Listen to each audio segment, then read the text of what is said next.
Oduu simbirtuu kabajamtoota hordoftoota keenya guyyaa har'aa turtii for entertainmentii waliin taasisaa jirru waliin aadde caaltuu waliin gaaffiif deebii taasisuus tokkummaa miidiyaa neetworkii asirratti argame ta'a. Miidiyaan keenyas karaa miidiyaa tiiktookii fi feesbuuk akka gabaasaa ture karaalee miidiyaalee garaagaraan tamsaasa kan itti fufaa jiru ta'a. Har'a for entertainmentii waliin turtii ni taasifna.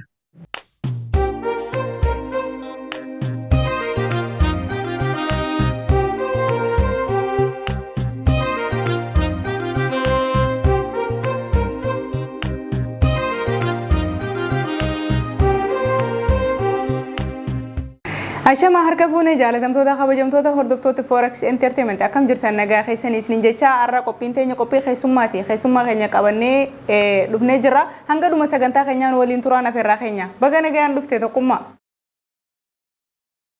Baay'ee isinis baga nagaan eeddanii Forex Entertainment baga nagaan eeddanii. Okay, mee oduun nu eegalii san booda wal barra. Oduu simbirtuu kabajamtoota hordoftoota keenya guyyaa har'aa turtii for entertainmentii waliin taasisaa jirru waliin aadde caaltuu waliin gaaffiif deebii taasisuus tokkummaa miidiyaa neetworkii asirratti argame ta'a. Miidiyaan keenyas karaa miidiyaa tiiktookii fi feesbuuk akka gabaasaa ture karaalee miidiyaalee garaagaraan tamsaasa kan itti fufaa jiru ta'a. Har'a Forex entertainmentii waliin turtii ni taasifna. Iddoo galatoomi. Maqaan keenyu kadhugaa. Maqaan kadhugaa Abdulaziz Faarisi kan miidiyaa tokkummaa miidiyaa neetworkiidha. Okay, duuba deebitee waan ijoollummaa keetii nu yaadachiisuu ni dandeessaa? Waan ijoollummaa wanta ni yaadachiisu gaa jireenya ijoollummaa keessa namni kamuu ijoollummaan dabarsa. Ani godina Oromiyaa keessaa lixa Oromiyaa godina Jimmaa keessatti dhaladhee achuma keessatti illee barnoota tokko hanga 11 baradhe. Yeroo ijoollummaa akkuma nama kamuutti barnoota keessatti dabarse yeroon barnoota hanga 11 baradhe booda biyyumaa ba'e jireenya ijoollummaa sanatti qabu manuma barnootaa keessatti dabarse. Okay. Hayyee yoom biyyarraa baate? Waggaa 5 duradha. Waggaa 5. Waggaa 5 nama Suudi Arabiyaa ma jirta? Waggaa 5 Suuduma Arabiyaa jira. Egaa biyyaa ba'e wagguma 5 waggaa 5 Suuduma Arabiyaa keessa jira. Kana dura biyya biraa dheeteen beektu Suudii malee? Biyyan deemee hin jiru. Yeruma jalqabaa biyyaa ba'e asumaan Suudi Arabiyaa dhuman seenee jechuudha. Okay, malee jireenya duuba hanga Kana yeruma jalqabaan biyyaa ba'e. Imala kan keessatti egaa biyyaa baate mudannoo ati qabdu mudannoo addaa tagaddaatis haa ta'uu tagammachuutis haa ta'uu taatee nuuf himtu ni jira. Mudannoo nan qaba. Agoo nama qabu mudannoo eenyuun qaba mudannoo eenyutu qaba mudannoo ajaa'ibaa nu qaba yeroon biyyaa ba'u keessatti biyya ormaati kan itti deemaa jirru nama afaan keenya beeku miti nama itti waliin haasaa jiru kana nama afaan keenya waan hin taaneef akkuma biyyaa ba'een gara Jibuutii malee Jibuutirraa gara Yaman imalee Yaman keessatti mudannoon na mudate afaan hin beeku akkuma carraa bakka nyaata Yamanumatu namaa kennanii bakka nyaata namaa kennan hiriyoonni kun na dura bu'anii dhaqanii nyaata fudhatanii foon hojjetan ajjettee jechuudha mana nyaata fooniiti. Anis akkuma jaraa dhaqee yeroo nanii hiixadhu wanta foonii sana gubaa sana jechuudha. Harka kanatti Yamaniin ganna deebifte na ariyatte raakennite ana na ariyatte jechuudha.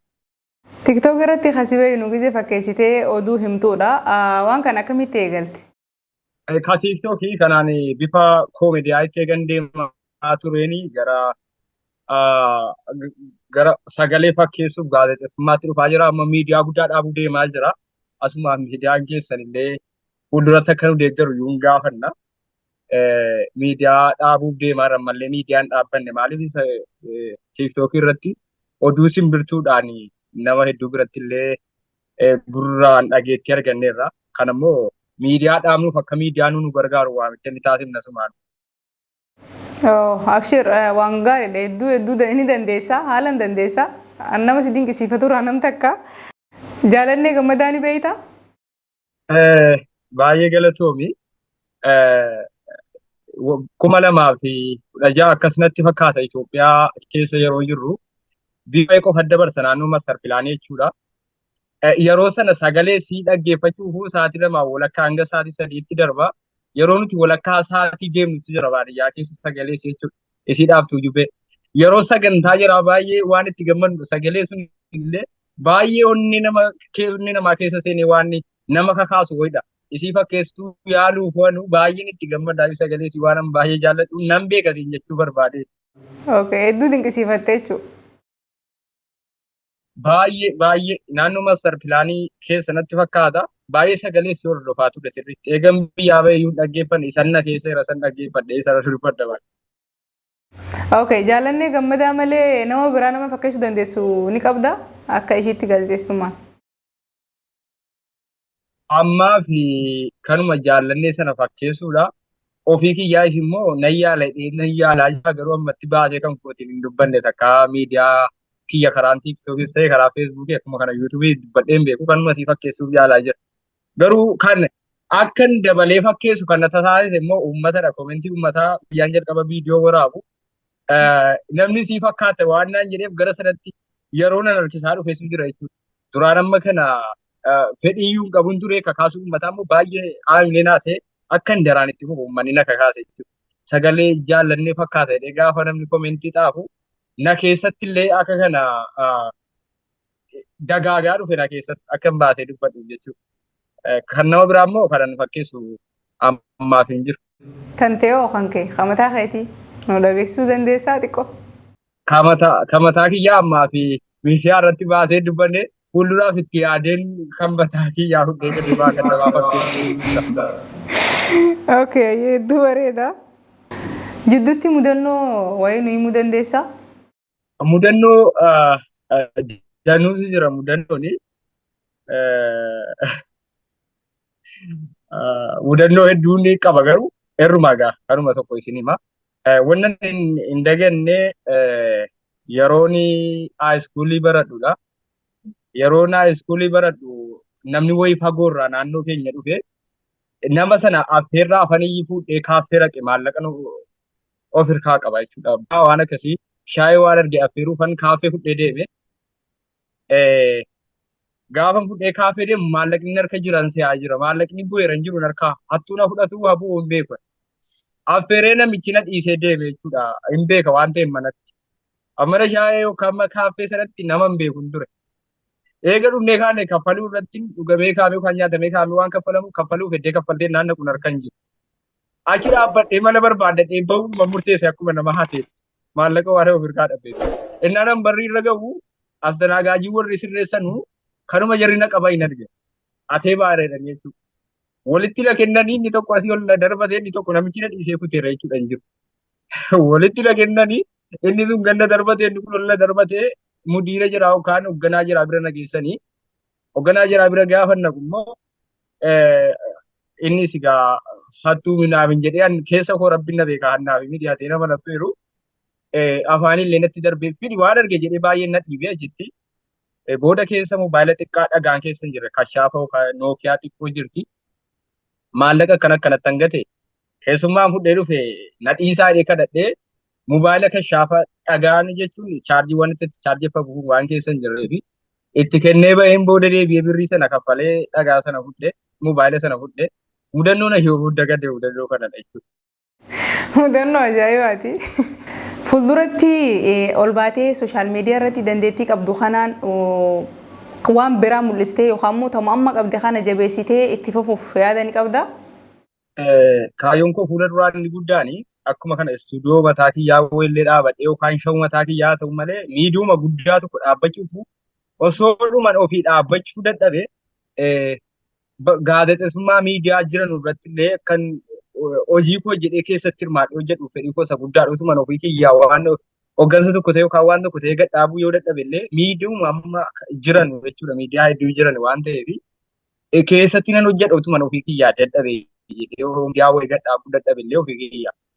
Miidiyooma dhaabamanii jira kun keessatti hirmaachuuf karoora kooti jechuudha. Fedhii qabdaa jechuun miidiyaa irratti jabaattee hojjettee waan mataa keetii uummattee akka daran beekamtee Ni dandeessa immoo hawaasni hedduu si jaalata. Sagaleen ta'e hedduu bareeddi.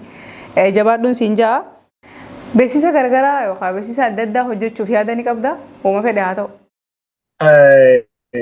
Beeksisa onlaayinii hojjetamu nan hojjedha. Kanan irraa namaaf ofii kiyyaaf osoo hin taane hojjedhee jiraatu malee ofii fakkeenyaaf beeksisa immoo sinuma waan namaati beeksisuuni. Karaa onlaayinii waan beeksifamu hojjechuuf karoora qaba. Qaama immoo ammaaf irratti hirmaachuu fi dhaqee hirmaadhee beeksifni karaa lamaan onlaayinii qaamaan argamamee beeksifamuu waan barbaaduu fi waan qaamaan argaman sana bakka hin jiru biyya arabaa kana keessa waan ta'eef hojiin kan wal qabate qaamaan deemee hirmaadhee beeksisuu fedhiin qaba. Garuu karaa onlaayinii immoo beeksisuu fedhii qaba. Karaa onlaayiniitiin waan beeksifamu. Okay, asumaanuu hordoftoonni keenya namni waa beeksifachuu barbaadan akka si dubbisan abdiin qaba. Okay, dhumarratti wanni ati dhaammattuu fi waan dubbachuu barbaaddu carraa siif kenneetii itti fufi. Xumura irratti namni kamuu deeggarsa karaa kamiinuu jechuudha. Karuma danda'een miidiyaa keenya guddisuu keessatti fakkeenyaaf karaa hedduun nama guddisuu danda'a. Dhageettiin ammallee ni hafa. Yuutuubiis tiiktookiin dabarsaa irra waan ta'eef dhiibbaan inni yaadaan deeggarsi inni godhu baay'ee nu fayyada waan ta'eef uummanni illee wanti nuti dhaammannu akka nu deeggartanu miidiyaa guddaa tokko gootanii akka nu deeggartanii gannu dhaabdanu kabajaan isin gaafanna jenna uummataan illee uummanni illee akka kana godhu abdii qaba. Yeroo dhiyoo keessatti guddaa namni hedduu deemaara hedduu natti dabalamaa jira ammas immoo wannan uummata kanarraa barbaadu ammallee miidiyaa koo kana Oromoon guutuun akka gurras qabee dhaggeeffatu waan barbaadu. Oromoon guutuun miidiyaa keenya jedhee akka gurratti qabuu fi akka Oromoof hojjetuuf uummanni kun akkana jajjabeessu yaadaanis waan barbaachisaa ta'een akkana bira dhaabbatu asumaan waamicha nan taasisa. Hedduu galatoome waamicha kee dhaga'anii akkasii hordofan abdiin qaba. Hedduu si hordofan ammaan tanaa hanganatti hanganta kan mul'attee jabaachuun kan kee hedduu sa'a carraa ammaan tanaa kanatti namni hin argatu hanganumattuu akkatti jabaattee mul'achuu kan kee kanaafi kana caalaa immoo akka dhuftuun hin beekaanis waan gaariidhaanis tahee ta'irra jirtus jabeeffattee hawaasnis akka si jaalatu nin beeka. Sababni sooshaal miidiyaa kana yeroo dheertuu fayyadamuutti jirra. Laaftuutti miti namni akkatti mul'atu jabaadhuun siin jaa. Bifa oduutiin isitti manna yoo yeroo arganne akka jirritti jabeessa. Abshir bakka jabaadhu hedduu galatoome yeroo qabduraa naaf kennitee asitti naaf affeeramuu keetiif hedduu galatoomin siin jaa. Hayyee isinillee baay'ee galatoomaa tokkummaa miidiyaa neetwoorkii fuulduratti deemuu qaba jettanii ilaalcha gootanii gara Forex Entertainmentitti nu fiduu keessanii yookaan nu affeeruu keessanii fi maqaa hordoftoota miidiyaa keenyaa fi maqaa kiyyaan ammallee irra deebi'ee galatoomfadhaa ulfaadhaan isiniin jedha. Ati hedduu galatoome. Egaa kabajamtoota hordoftoota Forex Entertainment qophiin keenya keessummaa qabannee isiniif dhiyaannee kana fakkaatti hanga dhuma sagantaa keenyaa waan nu waliin turtaniif galatoomaa isiniin jenna. Hedduu galatoome atis walitti deebina.